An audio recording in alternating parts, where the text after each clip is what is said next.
देखें, एक तो आप कभी सोच सकते हैं कि किसी मिलिट्री डिक्टेटर की हुकूमत हो और कोई एक सियासी लीडर वो मुल्क तोड़ दे। देखें, रिस्पॉन्सिबिलिटी उस हुक्मरान की होती है जो रूल कर रहा होता है, तो याहिया खान रिस्पॉन्सिबल है, इसमें आप डिस्ट्रैक्शन ना क्रिएट करें।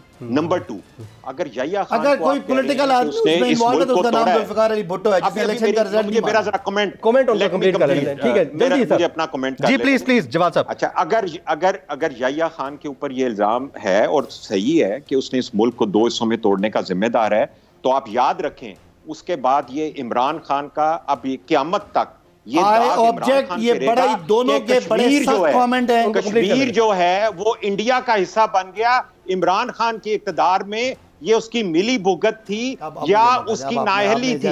ये सिर्फ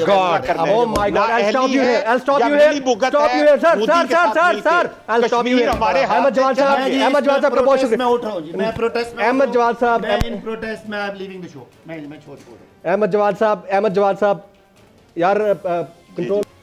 बहुत अहमद जवाद साहब ने सख्त जुमले कह दिए एंड ही सेड के कश्मीर का पाकिस्तान से जो इस वक्त मामला हुआ है abrogation of article 370 and 35A, that was just because of Khan Sahab. ये अहमद जवाद साहब है जो आज ही पार्टी से इनको हटाया गया है।